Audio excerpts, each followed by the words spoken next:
এই পৃথিবীর কোনো কিছুই স্থায়ী না, এমনকি আমাদের সমস্যাগুলোও না। কথাটি বলেছেন বিখ্যাত কৌতুক শিল্পী চার্লি চ্যাপলিন। তার কথায় যেটি বোঝা যায় যে আমাদের জীবনে সুখ দুঃখ, হাসি কান্না, বেদনা এগুলো কোনো কিছুই স্থায়ী নয়। তার কারণ এগুলো সময়ের সাথে সাথে আসে আবার চলেও যায়। তাই আপনি বিপদে পড়লে বা সমস্যায় পড়লে হতাশ না হয়ে ধৈর্য ধারণ করুন। একসময় ঠিকই আপনার সেই সমস্যা কেটে যাবে। মনে রাখতে হবে, আমাদের জীবনের সুখটা যেরকম স্থায়ী নয়, তেমনি দুঃখটাও কিন্তু স্থায়ী নয়। তাই আপনি যদি কোনো সমস্যায় পড়েন, তাহলে আপনি ভেঙে না পড়ে আপনি ধৈর্য ধারণ করুন। দেখবেন কোনো না কোনোভাবে আপনার সেই সমস্যাটা কেটে যাবে। তো চার্লি চ্যাপলিনের কথাতে যেটি বোঝা যায় যে আমাদের জীবনের ভালো মন্দ বা সুখ দুঃখ এগুলো কিন্তু সাময়িক।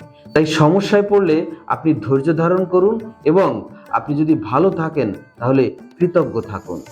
তো আমার কথা নয়, মনীষীদের এই কথাগুলো মেনে চলুন, আপনার জীবনের হিসাবটাই বদলে যাবে। ইয়েস।